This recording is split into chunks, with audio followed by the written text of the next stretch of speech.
Such a pleasure to be among friends and colleagues who like to do this. To just get straight onto it, the paper Invisibility and Gendered Violence in the TPA-CAA-NRC-NPR, where it obviously considers four pieces of legislation: the Transgender Persons Act, the Citizenship Amendment Act, the National Register of Indian Citizens, and the National Population Register, as a kind of an interconnected nexus.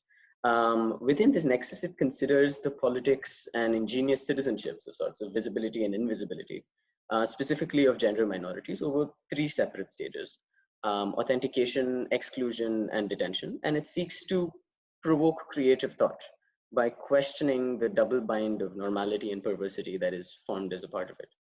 I begin my paper which gives me a lot of amusement, by referencing this very popular game at this moment called Among Us, where people and players must identify suspicious outsiders and eject them by means of some kind of democratic consensus. And I mentioned how it was always to my woe that the ones I always got kicked out, and there was always the ones who were imposters who were making the decisions in the first place.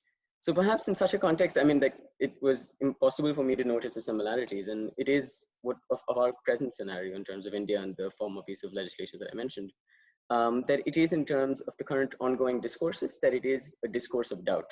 And perhaps in this scenario, it is important for me to locate both myself as in our present context in terms of where I come from for this study, in my personal context as a genderqueer person, as an anxious scholar, and who perhaps since my Indian undergraduate, school education, has hated tests in every form, except in those few instances where I'm administering them.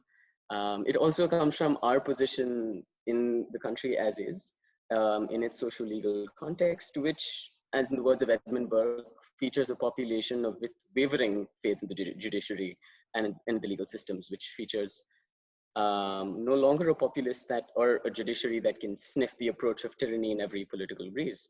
It is also one of invisibilized contentious politics. It is one of protest movements. It is also one that is polarized, and one that features cleavages that have developed over many, many decades, which is probably unfortunate to be doing this presentation right after Manav's paper. It is also one of contesting moralities, modernities, and secularities, which also features a new sense of liberal modern disbelief. Disbelief that friends who we thought could support particular oppressive policies, disbelief that Supreme Court could act in certain ways or in many cases not act, disbelief that laws could be passed in the parliament without even votes, and so on. It is in such a context that the paper tries to draw a kind of a discursive narrative between terms of activist discourse as well as academic discourse. It primarily looks at a chronology of events between August 5th, 2019 and August 5th, 2020. And the reason it does so is to consider not only the law as text and the law as it is spoken to have occurred, but rather the law as practice as well as the law as it actually occurred, as well as to consider the possible aftermath in terms of this politics of visibility and invisibility. In terms, it asks three primary questions. It looks at, one, the authentication of individuals by the TPA-CAA-NRC-NPR nexus, and this has been done under strictly the male-female binary, and how that excludes gender minorities and genderqueer individuals.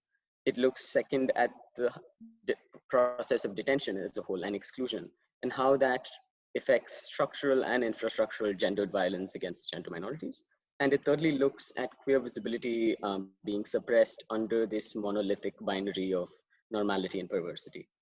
To answer these questions, the paper considers this notion of ingenious citizenship as characterized by Charles T. Lee, which states that normality, abjection, binary is mutually constitutive. As per Julia Kristeva, this abject is requisite. It is a precondition of narcissism. And stretching this to the Indian context, interrogating studies that perhaps show that ethnic polarization and riots end up benefiting ethno-religious parties like the BJP, one sees the Dalits, the hypersexualized, barbaric, invading Muslim foreigner, are not in fact unnecessary to the state as predominantly believed, but rather crucial, a necessary existence, a fundamental to the Hindu masculine state's capital accumulation and consolidation of power. It is also a look at why do we consider this abject to be perverse in the first place? What ingenious citizenships are we looking at? What do we mean by it? Because very reductively stated, this abject, again in the words of Kristeva, neither assumes a rule, prohibition, or law, but rather turns them aside, misleads them, takes advantage of them, and better to deny them. In such a scenario with the TPA, CAA, NRC, and NPR, consider the transgender persons who must provide documents now, should they be able to furnish them in the first place, for their birth sex, be now forced to pass in a sex that they do not identify with, to escape this all-seeing gaze, very male gaze of the state and these eyes of exclusion. For this, looking at prominent political narratives, there is this weaponization of August 5th by multiple forces in the Indian context. One looks at the annexation as something as early as the annexation of Kashmir, the lockdown on August 5th, 2019, on the same day the passing of the Transgender Persons Bill in the Lok Sabha. And one sees, despite heavy resistance from the community, then there's the subsequent CAA-NRC-NPR and the related protests. And in its aftermath, where on August 5th, 2020, for instance, Jammu and Kashmir was placed under complete lockdown, fearing intelligence of protests while celebrations for the annexation took place, regardless of any control. And it is the same day that the groundbreaking ceremony was conducted for the Ram Temple at Ayodhya. In each of these, there are different politics of visibility and invisibility, and how does this tie into the TPA, CAA, NRC, NPR, is to also understand this narrative as a living archive of experience. For instance, and it also takes from queer feminist discourses to repeatedly ask that question of where were the transgender people, or where was the transgender community? For instance, in Kashmir, the lockdown was during wedding season. Most trans people lost a predominant source of their livelihoods. Many the TPA then renders trans people under the gaze of the state as subpar citizens, or when considered in eyes of the CAA, NRC, NPR, not even citizens. And hence, against whom even sexual violence holds the lower penalty as opposed to normal penal considerations. So again, in terms of the CAA, NRC, NPR, the process of authentication and verification is performed and is going to be performed as per available information within the conventional gender binary. And that includes trans folks, considering the woes of documentation, as well as the woes of bureaucratic and administrative violence, which Deepika Jain and Kavya Karthik have elucidated in a recent paper of theirs. So the larger questions that's highlighted through the study are those that question transgressive resistances in India. It looks at invisibility and visibility in a multi-dimensional perspective, trying to lay an argument that there is a need to understand this lived narrative, not only from an academic and archival purpose, but in terms of future road mapping. For instance, if we were to assume that our present knowledge, our present scholarship is accurate, if we were to assume that our predictions were accurate, how would we possibly prepare for what is to come? It kind of goes beyond the academic mandate in that LICO tries to attempt to deny that as what is academic mandate. For instance, at the latter half of the paper, we even look in terms of detention at the spatialized experience of prisons and detention centers in India. There were model housing or detention center guidelines released by the center after the fact-finding mission by Harsh Mandar and Mohsin Alam in Assam. And we know, for instance, that prisons and detention centers, as per the manual, are to be binarily segregated. We know for a fact that families are not to be separated from each other. But it also states that how is that going to take place in prisons that are binarily segregated? There are no answers. It also states that trans persons are to be sensitively treated. And what would that mean? And what does our current scholarship show us about such sensitive treatment? And what it does show us is, under standard operating procedure, the trans people are produced in front of a chief medical officer, they are stripped, their genitalia examined, and based on what official records term predominant sex orientation, they are then sent to the prison that matches their genitalia. In such a scenario, trans people remain criminalized, policed, and hyper-visible, yet somehow they remain invisible in terms of the laws, rules, and practices for anything dealing with fair prison management.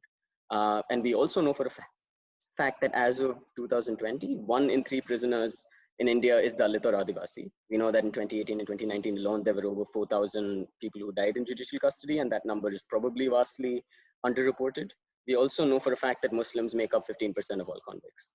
Considering this in prisons and detention centers where people are subject to this deliberate indifference by the state, considering the media representation of August 5th narratives in this hyper-visibilized fashion, And again, where we're looking at transgender individuals who under TPA-CAA-NRC-NPR nexus are de facto and de jure subpar humans, as foreigners, what palliative measures can probably be taken for the protection of such individuals? So I'm just, to wrap up, I would probably say that the study raises a few provocations. A request to deconstruct the law, as I mentioned, as text and as practice, to rethink liberal critique as not simply analysis, but as the latter half of what Judith Butler once referred to is repairing what is rent as well. So what does that process of reparation take place? What kind of ingenious citizenships in terms of invisibility and the usefulness of invisibility can we consider? And it tries to present a call for roadmaps of liberation among these spectacles of emancipation. And it looks and ends in a perhaps cheesy and almost naive sense to ask if it is possible to have a kind of guerrilla scholarship, in fact, that not only attempts to masculine constraints of data science in existing data, considering, and we've known for a very long while, that data is limited, how can we move forward to partake in perhaps creative pursuits of problematization and of reimagination to perhaps collectivize these efforts in a manner that transcends paper and perhaps goes on to practice on how these vulnerable communities may perhaps preserve themselves in the times, months, and years to come. In terms of questions, I know for a fact that the paper is intentionally ethnographic in many senses. It is also very auto-ethnographic in many senses. And it also considers the lapse of primary research in many of these scenarios beyond journalistic reports. And it further additionally considers a diversity of these dimensions. I would love to know whether that including as many dimensions worked in the first place in terms of a cohesive narrative of what's argued. And I would also love to know, I mean, anything else in terms of the larger argument as a whole for road mapping and whether such is plausible at all.